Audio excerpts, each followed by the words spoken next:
बेटा, अपनी जिम्मेदारी अब तुम लोग खुद उठाओ। आखिर कब तक हम तुम्हारी जिम्मेदारी उठाते रहेंगे? कम से कम अपने पापा की और मेरी उम्र पर तो तरस खाओ। जानकी जी ने कहा। क्या मम्मी, तुम फिर से वही बात लेकर बैठ गई? कितनी बार कहा है आपको कि घर में शांति रहने दिया करो, जब देखो एक ही बात लेकर बैठ जाती हो। मयंक ने चिढ़कर कहा। पर बेटा, क्या तुझे हमारी उम्र पर तरस नहीं आता?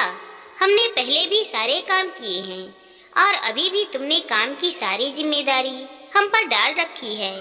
अब कम से कम अपनी गृहस्थी तो खुद संभालो। जानकी जी ने दोबारा कहा। मम्मी, आपको भैया भाभी के परिवार को संभालने में ऐतराज नहीं था, लेकिन हमारे परिवार को संभालने में ऐतराज है। ऐसा दोहरा व्यवहार क्यों? मयंक ने कहा। मयंक, तू समझता क्यों नहीं? मम्मी, मुझे अभी इस बारे में कोई बात नहीं करनी है।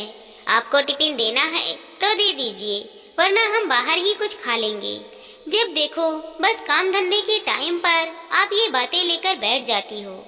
मयंक गुस्से करते हुए बोला। पर बेटा, अगर बहू मदद नहीं कर सकती तो कम से कम एक काम वाली तो लगा लो, ताकि मुझे कुछ मदद मिल जाए। घर के काम के साथ साथ प्रिंस की जिम्मेदारी भी तो मेरे ऊपर है। जानकी जी ने कहा। मम्मी, पापा है तो सही आपकी मदद के लिए, आप दो लोग मिलकर भी ये सब नहीं संभाल सकते।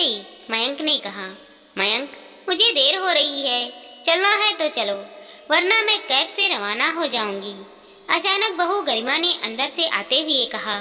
देखो, हो गए ना लेट, आपको भी घर की शांति रास नहीं आती है। अब रखिए अपना टिफिन अपने पास, कहकर मयंक गरिमा को लेकर वहां से रवाना हो गया। दोनों के जाते ही जानकी जी वहीं सोफे पर धम से बैठ गईं। इतने में उनके पति सुदेश जी उनके लिए चाय बनाकर ले आए और उन्हें चाय देते हुए बोले। कर ली बात अपने बेटे से? मुझे पता था यही होगा, उसने तुम्हारी बात सुनी ही नहीं। आखिर क्यों नहीं समझते हैं ये लोग? अरे, हमारी भी एक उम्र है। हमेशा हर बात में अपने बड़े भैया भाभी से तुलना करता रहता है। बस एक ही बात है, बड़े भैया भाभी का किया है तो हमारा भी करो। जानकी जी ने कहा।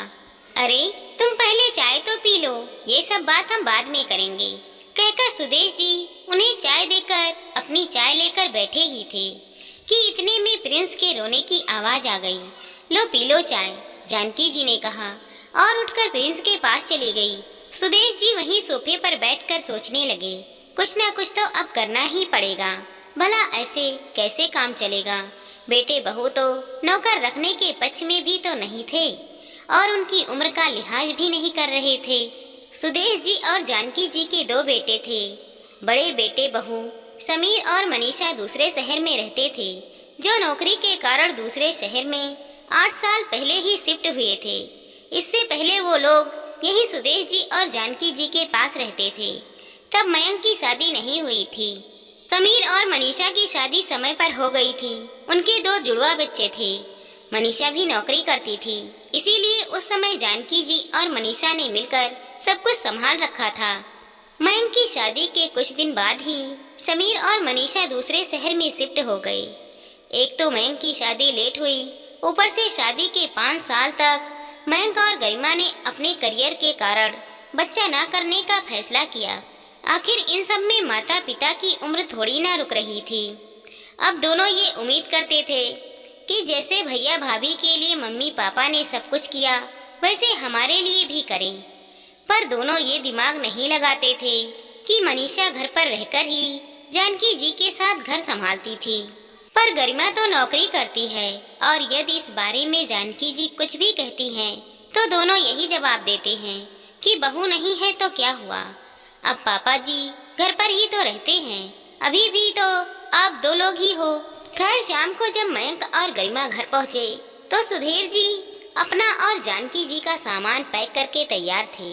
दोनों को सामान के साथ देखकर मयंक ने कहा, पापा आप लोग कहीं जा रहे हो क्या? हाँ बेटा, हम तेरे भाभी भैया के पास जा रहे हैं, सोचा कुछ दिन उनके पास भी रहकर आए। पर पापा जी हमारी छुट्टी तो नहीं है, ऐसे कैसे आपने अचानक से प्रोग्राम बना लिया? फिर यहाँ प्रिंस को कौन संभालेगा? गरिमा ने कहा। ये सुनकर मयंक ने भी कहा, हाँ पापा, एक बार पूछ तो लेते हमसे, अब अचानक कैसे मैनेज होगा सब कुछ। और फिर मुझे तो नहीं लगता कि आपने अभी घर का कोई काम किया होगा। मैं प्रिंस को संभालूंगी, घर का काम करूंगी या फिर जॉब करूंगी। गरिमा चिढ़ते हुए बोली, बहू चिंता मत कर, उसका बंदोबस्त हमने कर दिया है। अचानक सुदेश जी बोले। ये सुनकर मयंक और गरिमा हैरानी से उनकी तरफ देखने लगे। इतने में सुदेश जी बोले, बहू हमने तुम्हारे मम्मी पापा को बुला लिया है। अब जब तक हम लोग यहाँ नहीं आएंगे वो लोग यहीं पर रुके रहेंगे। तुम्हें कोई परेशानी नहीं होगी, तुम पहले की तरह काम पर जा सकती हो। फिर घर का काम, गरिमा ने धीरे से कहा, कोई बात नहीं बहू, तुम्हारी मम्मी कर लेंगी। वो तो वैसे भी उम्र में मुझसे छोटी हैं, चुटकियों में काम निपटाएंगी। आखिर उन्होंने तुम्हारे भैया भाभी का भी किया है, तुम्हारा भी कर देंगी, जानकी जी ने कहा। अरे अब चलो भी, देर हो रही है हमें, समधिन समधी जी आ जाएंगे, हमारी बस का समय हो गया है, सुदेश जी ने कहा। तो जानकी जी उनके साथ रवाना हो गईं। इधर जब गरिमा के मम्मी पापा घर पर आए तो गरिमा और मयंक किस मुंह से उन्हें घर के काम के लिए कह दे। इसीलिए जब उनकी मम्मी प्रिंस को संभाल रही थी तो गरिमा ने जैसे तैसे खाना बनाया। जैसे तैसे चिढ़ते हुए गरिमा ने रात का काम निपटाया। दूसरे दिन सुबह भी सब कुछ गड़बड़ हो रहा था, क्योंकि सारा काम गरिमा को ही करना था। हालांकि मम्मी फिर भी किचन में थोड़ा बहुत काम संभाल रही थी, पर उनसे भी जितना हो पा रहा था उतना ही कर रही थी। आखिर अपने घर में तो आपको काम का पूरा अंदाजा होता है, पर दूसरों के घर में वक्त लगता है। लेकिन 2 दिन में ही उसके मम्मी पापा को अच्छे से अंदाजा हो गया कि घर कौन संभालता है। आखिरकार जब तीसरे दिन सब्र का बाढ़ टूटा तो मयंक और गरिमा आपस में ही लड़ पड़े। दोनों को लड़ता देखकर उसकी मम्मी डांटते हुए बोली, ये क्या हरकत है, अपने ही घर का काम तुम दोनों को बोझ लग रहा है। तो क्या करूं मम्मी, इनके मम्मी पापा ने जानबूझकर ये सब किया है। अचानक भैया भाभी के घर जाने का फैसला कर लिया, ये जानते हुए कि मैं नौकरी करती हूँ। यहाँ घर भी संभालना होता है, बच्चा भी संभालना होता है, आखिर अकेले कैसे करूँगी। गरिमा बिफरते हुए बोली, वैसे ही करोगी जैसे तुम्हारे सास ससुर अकेले करते हैं। शर्म नहीं आती तुम लोगों को, इस उम्र में उनसे अकेले सारा काम करवाते हुए। अरे दोनों मिलकर कमाते हो तो क्या घर में नौकरानी नहीं लगा सकते। जब तुम जैसे जवान लोगों को ये सब बोझ लग रहा है तो बेचारे वो बुजुर्गों को बोझ नहीं लगता होगा, पापा ने डांटते हुए कहा। पर उन्होंने भैया भाभी का भी तो अकेले ही किया है। अचानक मयंक और गरिमा के मुंह से एक साथ निकला, अरे तब उनकी उम्र कुछ और थी, अभी उनकी उम्र कुछ और है।